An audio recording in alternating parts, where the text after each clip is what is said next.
Hello, I am going to read chapter 9 now. If you haven't heard what happened last chapter, or the chapter for that, or if you haven't heard what happened at all, please go check those videos. Please like and subscribe to hear the entire series. 9. The 100% Talent Show. Sophie was sure Beatrix had set the fire to get Tedros' attention. No doubt he rescued her from the blazing tower, kissed her as good burned, and had already set their wedding date. Sophie came up with this theory because this was what she had planned to do at lunch. Instead, classes were canceled the next day too, leaving her marooned in a room with 3 murderers. She stared at the iron plate at her bed, gobbed with soggy gruel and pig's feet. After 3 days of starvation, she knew she had to eat whatever ghastly lunch the school sent up.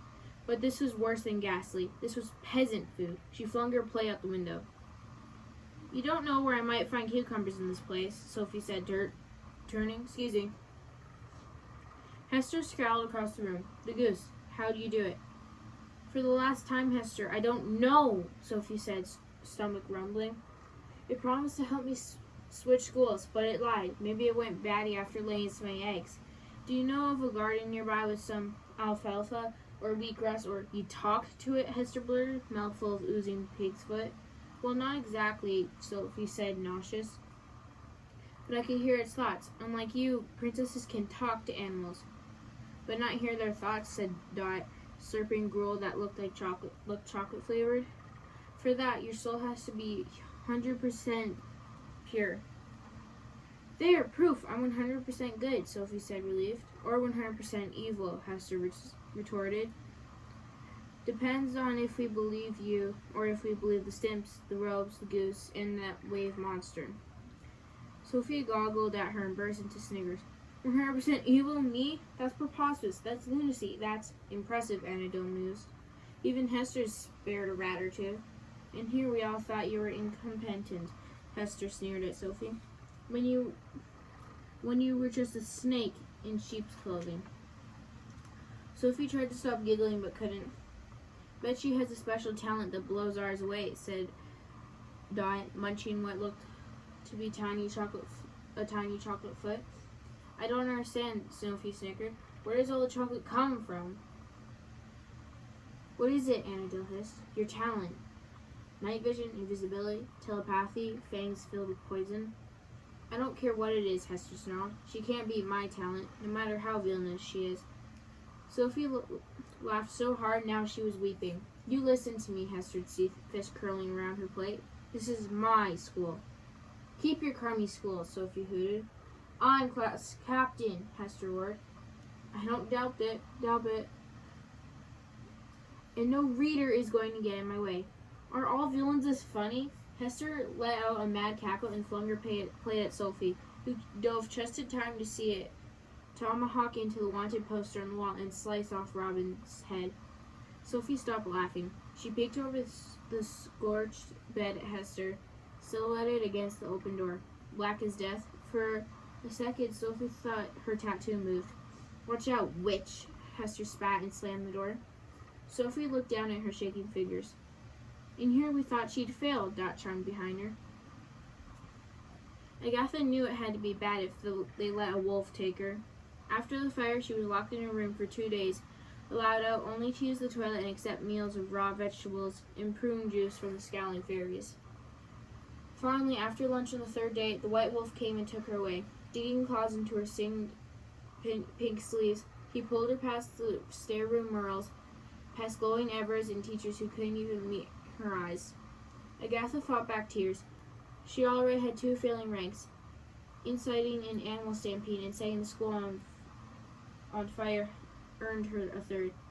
All she had to do was pretend to be good for a few days, but she couldn't even manage that.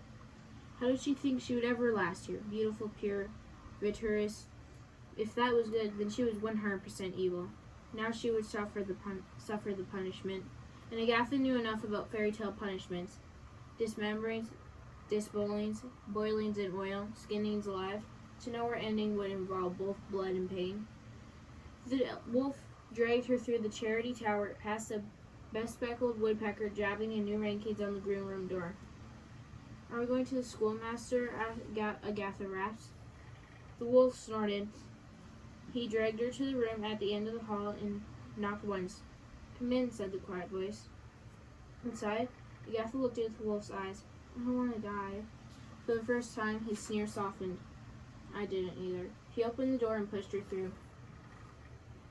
Apparently, the fire had finally been brought under control, because classes resumed after lunch on the third day, and Sophie found herself in a damp, moldy classroom for special talents. But she could barely focus with her stomach rumbling. Hester throwing her murderous looks, and Dot whispering to other nervous about their 100% evil bunkmate. It had all gone wrong. She had started the week trying to prove she was a princess. Now everyone was convinced she'd be evil's captain. Special talents was taught by Professor Sheba Sheeks, the Rutan woman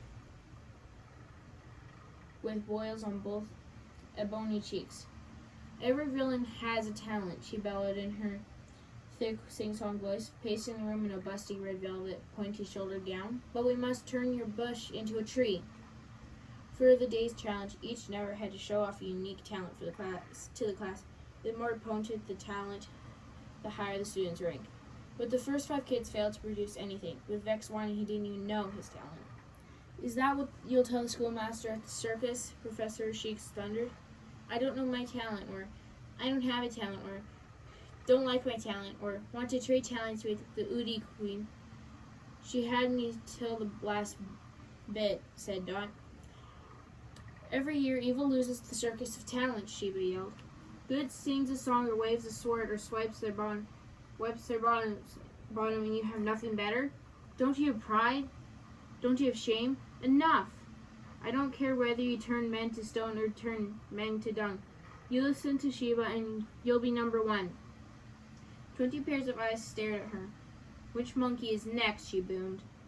The woeful displays continued. Green-skinned Mona made her lips grow red. "Because every princess is scared of a Christmas tree," Sheba moaned. Annabelle made her rats grow an inch. Hort sprung a hair from his chest. Archie, I think that's how it's pronounced, popped her one eye. Rabin burped smoke. And just when their teacher looked completely fed up, Dot touched her desk and turned it to chocolate. "Mystery solved," Sophie marveled. "I've never seen such a parade of uselessness in my life," Sheba gasped.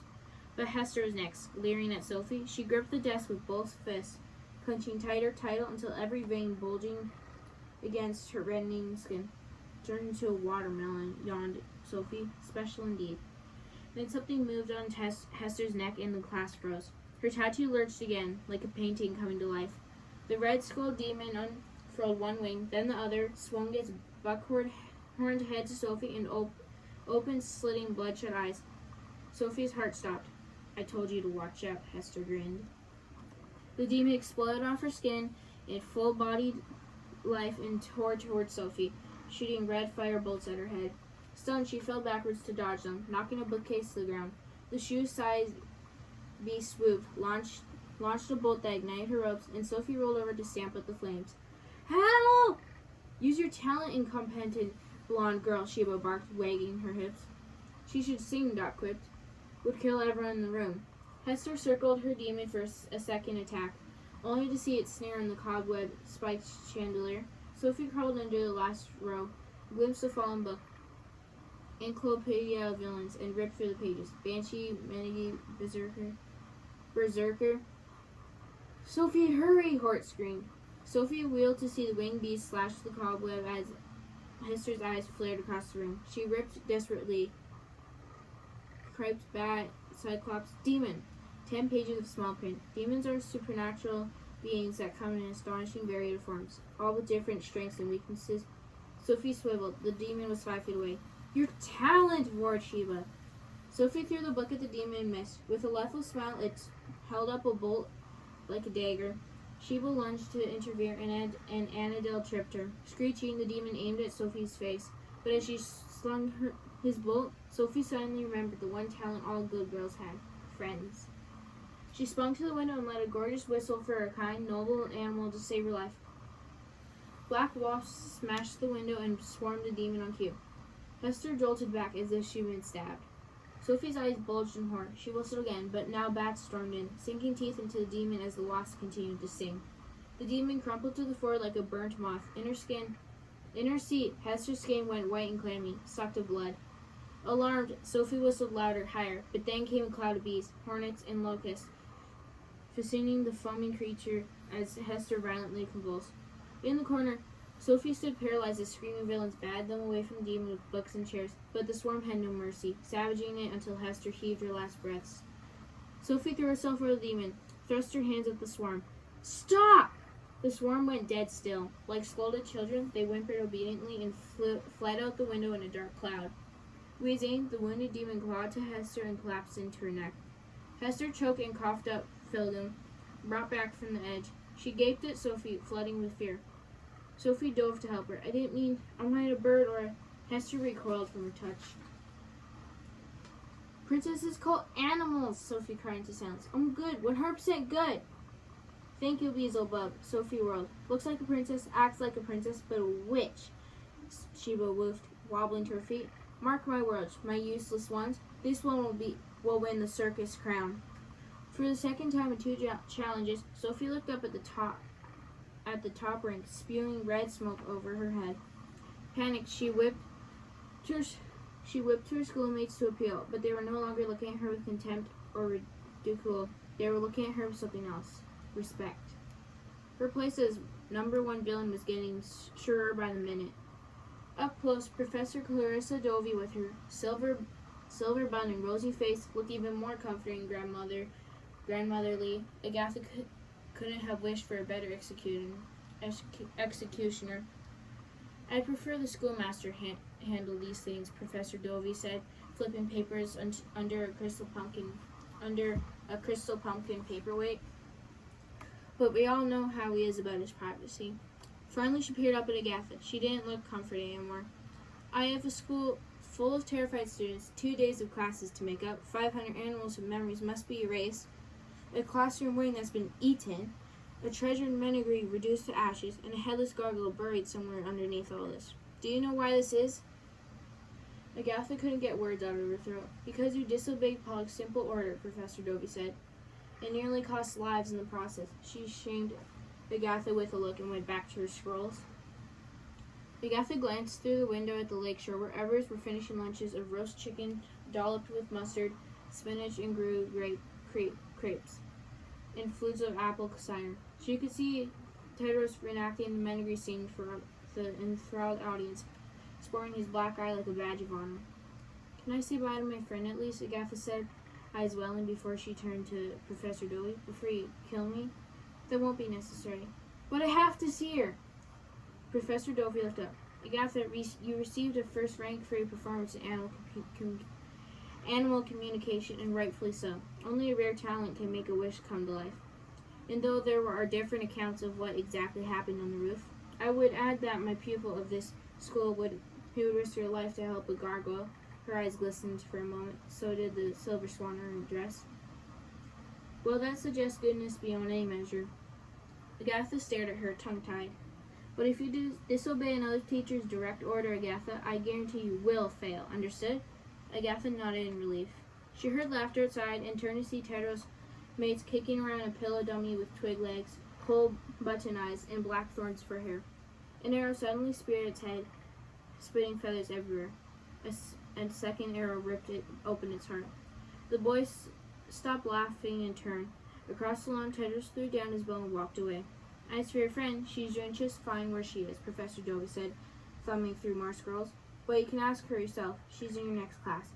Agatha wasn't listening. Her eyes were still on the dead-eyed doll, bleeding feathers into the wind. The doll that looked just like her. That's it for Chapter 9. Please like and subscribe to hear what happens next. And that's all for today.